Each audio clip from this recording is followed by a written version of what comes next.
이제 6월절 전에 예수님께서 이 세상을 떠나 아버지께로 가실 자신의 때가 이른 줄을 아시고 세상에 있는 자신의 사람들을 사랑하시되 그들을 끝까지 사랑하시니라.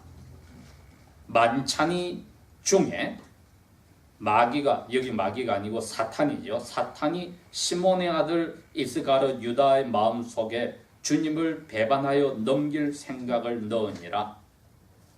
예수님께서 아버지께서 모든 것들을 자기 손에 맡기신 것과 자신이 하나님께로부터 왔다가 하나님께로 돌아가실 것을 아시고 그분께서 만찬 자리에서 일어나셔서 겉옷을 벗어 한 곳에 두시고 수건을 가져다가 허리에 두르신 후에 대야에 물을 부어 제자들의 발을 씻어 주시고 허리에 두른 수건으로 닦아주기 시작하시어 시몬 베드로에게까지 오시니 베드로가 주님께 말씀드리기를 주님께서 내 발을 씻으려 하시나이까 하매 예수님께서 그에게 대답하여 말씀하시기를 내가 하는 것을 네가 지금은 모르나 이후에 알게 되리라 하시니 베드로가 주님께 말씀드리기를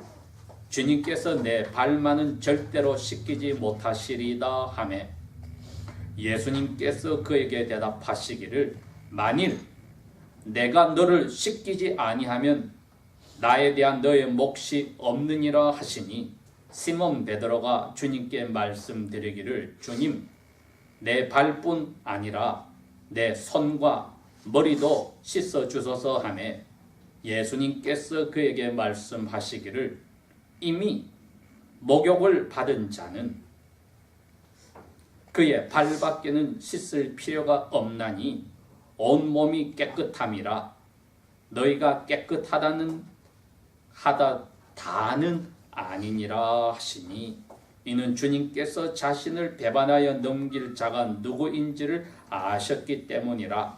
그러므로 주님께서 말씀하시기를 너희가 다 깨끗한 것은 아니니라 하셨더라. 주님께서 그들의 발을 씻기신 후에 겉옷을 입으시고 다시 자기 자리로 앉으셔서 그들에게 말씀하시기를 내가 너희에게 행한 이 일을 너희가 아느냐? 너희가 나를 랍비라 또 주님이라 부르니 너희 말이 옳도다. 내가 랍비요 주인이니라. 내가 너희의 주인과 랍비로서 너희 발을 씻겼으니 너희들도 서로 발을 씻어 주는 것이 마땅하니라. 이는 내가 너희에게 본을 보였으니 내가 너희에게 행한 것 같이 너희도 행하여야 하리라.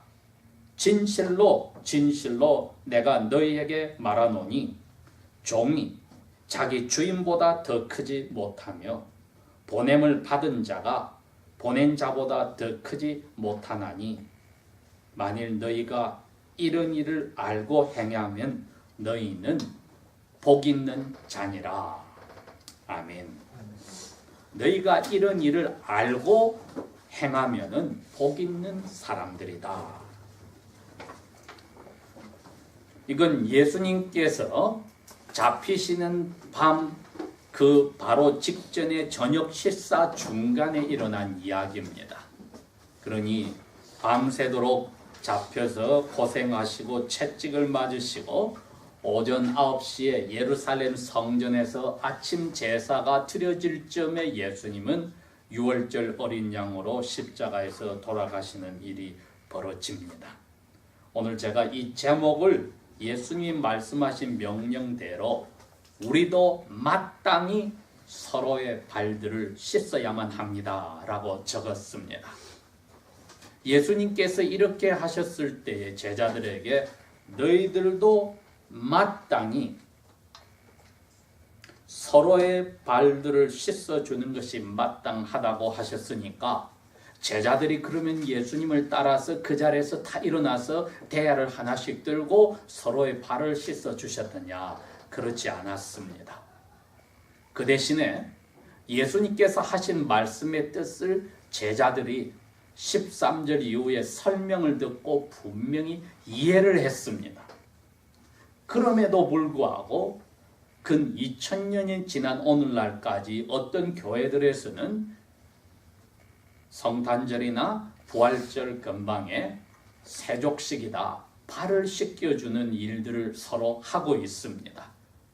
형식적으로는 예수님의 명령에 순종하는 것 같지만은 그 중심을 오늘 저희들이 본다면은 이거는 발을 씻어준다는 것이 상징하는 것이 무엇인지를 꼭 붙잡는 것이 필요한 것을 발견하게 됩니다. 제가 목회 30년을 정리하고 하나님 앞에서 기도하고 준비한 말씀이 올해 1월 1일부터 3월 말까지 한 제자의 삶의 길이었습니다. 12번에 걸쳐서 말씀을 나누었는데 그 말씀을 저와 함께 들은 여러분들은 일생 동안 기억해야 합니다. 이제 기본적으로 저희들이 예수님이 왜 그 당시에 예수님 태어나시기 전에 약 100년 전부터 시작되었던 랍비와 제자들과의 관계를 차용하셔서 자신도 랍비로 불리고 제자들을 부르셨던가 저희들이 이미 알았습니다. 그러나 오늘 정리를 하고 오늘 이 13장의 말씀을 들여다보면 확실히 발을 서로 씻으라고 하신 명령이 무엇을 뜻하는지를 붙잡게 될 것입니다. 예수님 당시의 유대 지방은 예루살렘 지방과 다르게 랍비가 있다면은 랍비 스쿨에서 학생들을 모집하는 것이 15살 남자들만 한정을 지었습니다. 그래서 많게는 15년, 짧게는 13년 동안 랍비 스쿨에서 랍비에게 직접 1년 365일 하루 24시간을 같이 먹고 자면서 일거수일투족을 배우게 했습니다. 랍비에게 와서 제자를 삼아달라고 찾아오는 학생들은 15살에 그 당시에 고등학교를 다 졸업한 모든 일반 유대인 남자들이었습니다. 그런데 예수님께 제자로 불린 사람들은 랍비 스쿨에 들어갈 자격이 없어서 아무도 들어가지 못하였습니다. 처음 예수님께 6명 불렸던 제자들 가운데 요한과 안드레만은 그 당시에 예루살렘에 있는 세 군데 랍비 스쿨에 지원도 하지 않고 하나님께로부터 왔다는 선지자라고 받아들이는 세례 요한을 찾아갔습니다. 그러니 그 당시에 예수님이 등장하기 전까지는 랍비가 4사람이 있었으니 예루살렘의 전통적인 랍비 3사람과 앉아서 제자들이 와서 응시하는 랍비와 광야에서 목소리로 외치는 사가랴 제사장의 아들 세례 요한이었습니다. 그러나 그 세 랍비와 그 스쿨에서는 세례 요한을 랍비로 인정을 하지 않았으나 랍비 스쿨에 갈 수는 없어도 제자가 되고 싶어 했던 요한과 안드레는 그 멀리 광야까지 찾아가서 세례 요한의 제자가 되었던 겁니다. 그러니 그 당시에 그 사람들의 나이가 많아야 16, 15살밖에 되지 않았습니다. 이 자리에도 그 나이대에 우리 고등학생들이 있습니다. 절대로 우리가 어리다고 생각해서는 안 됩니다. 이러한 사람들이면 랍비 스쿨에 가서 제자라고 불렸고 나머지 사람들은 제자라고 불리지 않고 학생이라고 불린다고 했습니다. 그 학생들을 가르치는 15살까지 가르쳤던 선생들도 스스로 랍비라고 불리지 않고 그냥 티처, 선생이라고 불렸습니다. 그러니 저희들이 이제 구분을 확실히 해야 됩니다. 랍비 할 때는 그 당시 예수님까지 모든 이스라엘이 인정하고 하나님께로부터 와서 모세오경을 독창적으로 해석할 수 있는 자격을 가진 5명밖에 없었고 나머지는 고등학교 선생까지는 그냥 선생이었다. 이미 저하고 여러분이 안 이야기입니다. 그리고 이제 예수님은 다른 랍비와 다르게 랍비 스쿨에 응시할 자격이 없는 사람들을 찾아가서 자신이 불렀습니다. 그래서 내가 너희들을 나의 랍비의 제자로 만들겠다고 선언을 하셨을 때에 아무도 거절하지 않고 다 받아들였습니다. 그러나 그 중에 고등학교 선생 한 사람은 예수님께 와서 제가 따르겠다고 응시를 하였으나 예수님은 그 사람은 거절을 하였습니다. 그러니 오늘 이 13장에 나오는 이야기는 다 15살, 16살 된 사람들을 불렀는데 베드로만은 17이 넘은 약 18살 가량이 되었습니다. 그리고 결혼까지 하였습니다. 그래서 3년이 지나고 보니까 베드로만이 유대인들이 인정하는 성인인 20살이 넘었습니다. 나머지는 아직까지 다 18, 19살들이었습니다. 그랬기에 세간원이 와서 베드로와 선생 대신 랍비 대신 예수님에게 성전에 내는 세금을 요구하였던 것입니다. 자, 이 배경으로 저희들이 오늘 13장을 보면은 내가 지금 18, 19 나이라면은 예수님의 그 12 제자들의 무리에 내가 바로 들어있구나 하고 생각을 하고 그 중에 맏형과 같은 베드로의 행동을 저희들이 이해 한번 해보겠습니다. 13장의 1절에 가장 어렸던 막내였던 사도 요한이 이렇게 썼습니다. 주님께서 세상을 떠나서 아버지께로 돌아가실 때가 다가온 것을 아시고 세상에 있는 모든 사람들을 아닙니다. 자기 사람들을 끝까지 사랑하셨다 했습니다. 그 사랑의 표현이 오늘 행동으로도 나타났습니다. 이거보다 더 큰 행동은 앞으로 몇 시간 지나서 십자가에서 돌아가시는 것이 궁극적인 사랑의 행동입니다. 사도 바울은 빌립보서 2장 6절에서 그렇게 표현을 했습니다. 하나님인데도 불구하고 아버지 하나님과 동등한 자격을 받을 것을 포기하고 자기를 비워서 노예의 모습으로 이 세상에 오셨다. 이게 사랑의 궁극적인 행동이었습니다. 이것을 자기를 낮추는 행동이라고 표현을 했습니다.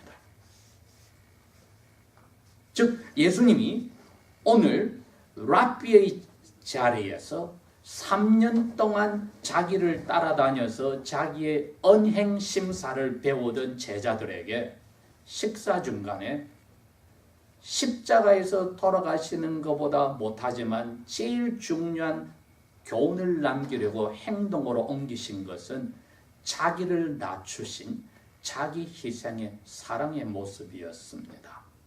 이것이 발을 씻게 하시는 상징의 첫 번째 내용입니다. 자기를 낮추사 희생하는 사랑이다. 잠깐만. 유대인들의 관습에 손님들에게 발을 씻기는 것은 출퇴근하는 그 집의 하인들이 하는 게 아니라 그 집의 주인이 물건처럼 사고 파는 노예들이 하는 것입니다. 그런데 그 노예가 할 일을 식사 중간에 랍비가 일어나서 제자들에게 했다는 것은 유대교 100년의 랍비 스쿨의 역사 속에 앞으로도 없었고 그전에도 없었던 사건입니다. 진정 제자들이 랍비 스쿨에서 배운다면은 모두 다 일어나야 됩니다. 모두 다 일어나서 대야를 가지러 가고 모두 다 자기 겉옷을 벗고 모두 다 수건으로 자기 허리를 동여매고 한 사람씩 랍비에게 와서 랍비에게 발을 씻어 줘야만 합니다. 왜? 랍비가 그 일을 했으니까 제자들은 일거수일투족을 그대로 배워야 되니까 그대로 따라해야 됩니다. 그런데 하지 않았습니다. 왜? 뭔가 심각한 것을 느꼈기 때문에 감히 지금 랍비 예수께서 하시는 행동이 우리가 따라해야 될 아닌 뭐가 중요하다는 것이 있기 때문에 제자들이 감히 따라하지 못하고 그대로 예수님께서 랍비께서 오셔서 발을 씻길 때마다 그대로 발 씻김을 받았습니다. 아니나 다를까 맏형되는 베드로에게 왔을 때 오늘 베드로가 이렇게 이야기를 했습니다. 주님, 6절, 주님께서 내 발마저도 씻으시렵니까? 내 앞에 씻김을 당한 저 어린 제자들은 참으로 무례합니다. 근데 나는 제가 랍비의 발을 씻겨서 랍비가 하신 일을 따라가야 되는데 랍비로 하여금 제 발을 씻게 하는 그러한 큰 잘못을 저지를 수 없습니다. 예수님께서 그럽니다. 베드로야, 내가 지금 너희가 하는 건 너가 잘 모르지만 나중에 알게 돼. 왜? 좀 이따가 설명을 해 주시거든요. 베드로가 그럽니다. 주님께서 그러면 내 발뿐 아니고 머리도 내 손도 다 씻어 주십시오. 이거는 극상층의 손님에게 해줄 수 있는 노예가 하는 일입니다. 예수님이 그럽니다. 너는 몸과 마음이 나로 인해서 죄 용서를 받았어. 지금 그 이야기입니다. 전체가 깨끗해. 한 사람 빼고는. 가룟 유다를 이야기하는 거죠.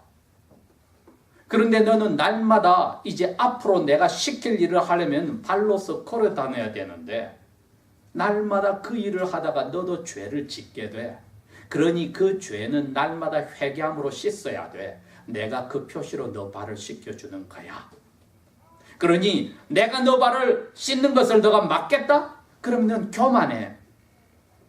다른 제자들은 분명히 이유가 있으니까 랍비가 저러시니 우리는 감히 따라하지도 못하고 막지도 못하고 순종합니다 했는데 너는 순종하지 않고 너 마음대로 하겠다면 내 이름으로 앞으로 아버지께 날마다 너 자기 전에 회개하는 기도를 해야 되는데 넌 안 하겠다는 거야. 죄가 없다는 거야. 그러니 너도 발을 날마다 죄 씻음에 회개 기도하듯이 내 이름으로 하듯이 내 손으로 발 씻음을 두도록 그대로 허락해야 돼.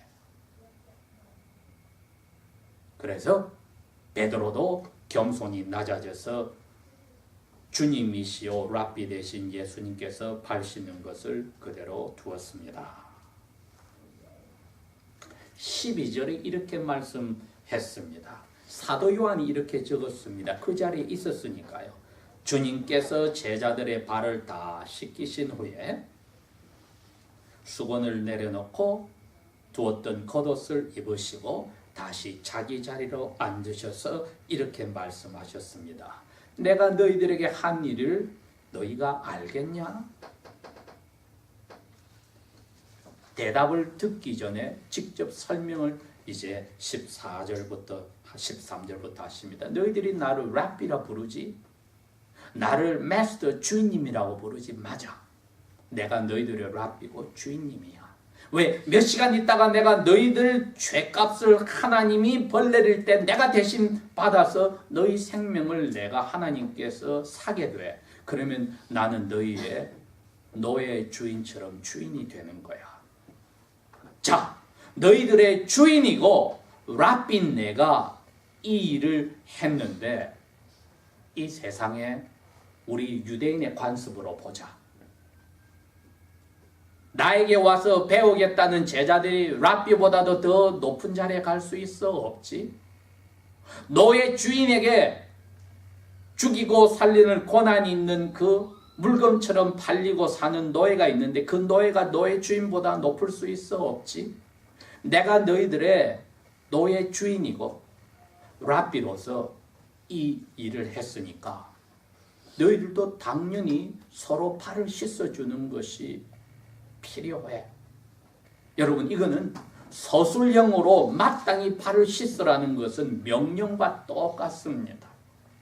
여기에서 이제 많은 신약의 교회들이 오해가 나왔던 겁니다. 우리가 발을 씻는 식, 세족식을 해야만 한다. 그런 뜻이 아니었습니다. 예수님이 설명했습니다. 내가 너희를 보내는 사람이야.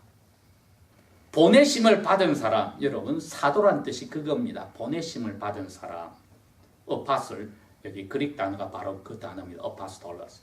보내심을 받은 사람은 보낸 사람보다 더 크지를 못해.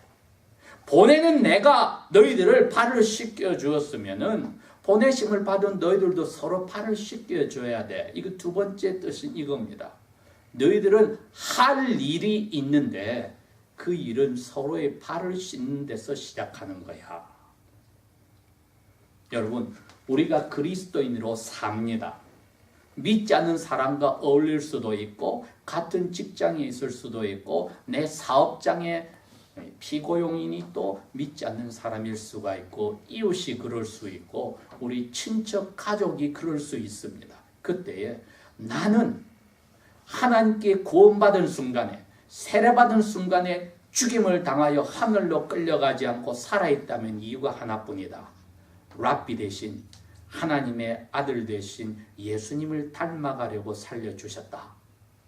그렇다면 내가 할 일은 예수님을 닮아가는 일인데 예수님이 하신 첫 번째 일은 보내신 아버지의 뜻대로 보내심을 당한 일을 끝까지 죽기까지 순종하셨습니다.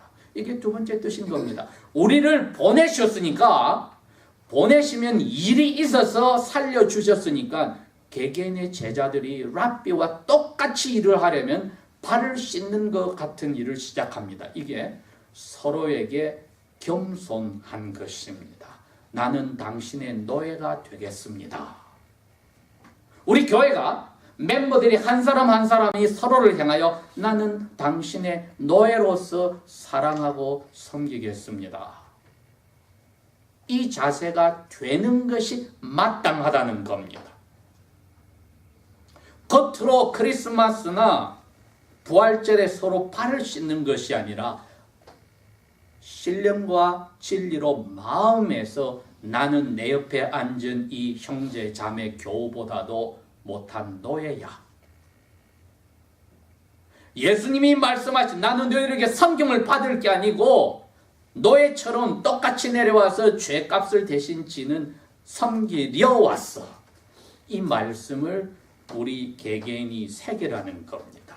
이게 그 상징의 두 번째 뜻입니다. 서로에게 노예로서 교회의 삶을 보여라. 이게 이 세상에 유일하게 눈에 드러난 하나님 나라입니다. 나는 당신의 노예입니다. 나를 보내신 레바이 예수님의 명령에 따라서 나는 교우님 당신의 노예로 이것을 마음에서 우러나서 하겠습니다. 첫 번째는 희생적인 사랑이었고 두 번째는 노예의 자세였습니다. 이렇게 되면은 예수님께서 그럽니다. 너희들은 보내신 나의 뜻대로 이 세상에서 내가 내 자신의 사람들을 끝까지 사랑하듯이 서로 사랑하는 표시가 드러나는 거야. 왜? 바로 여기서 예수님이 그 다음 장에 이야기했거든요. 내가 새 계명을 너희에게 주노니 서로 사랑하라. 이게 쉬운 일이면 명령을 하지 않습니다. 목숨을 걸어놓고 예수님은 하셨기 때문에 제자들에게도 레바이 나를 닮아서 너희도 목숨 걸어놓고 사랑해야 되는데 그 시작을 노예의 자세에서 해야 하느니라. 우리가 예배당에서 서로를 만나서 교우님이다 형제 자매라 부르는 것은 마치 한국의 공동목욕탕에 가서 발가벗고 계급장 다 떼고 사회 모든 지위 다 떼고 벌거벗은 몸으로 서로를 용서받은 죄인으로 대하는 자세입니다. 그랬기에 이 나이 어린 가장 막내였던 사도 요한이 나이가 많이 들어서 나머지 제자들은 다 하늘에 가고 자기 혼자 남았을 때 제자들 자기가 가르친 어린 제자들에게 편지를 요한일서 3장 16절에 그렇게 썼습니다. 우리 주님이 우리를 위하여서 자기 목숨을 버려서 우리를 사랑하신 것, 나 그 사랑 명령 붙잡고 말하는데 우리가 이제는 형제 자매를 위하여서 기꺼이 내 목숨을 내어놓는 것이 마땅하니라. 똑같은 레바이에게서 제자가 그 삶을 이제 보이고 우리에게도 성령이 그 말씀을 하셨습니다. 기도하겠습니다. 우리로 하여금 우리에게 맡기신 일을 다 하고 겸손히 서서 우리는 주의 노예들로서 맡기신 의무를 다하였을 뿐입니다.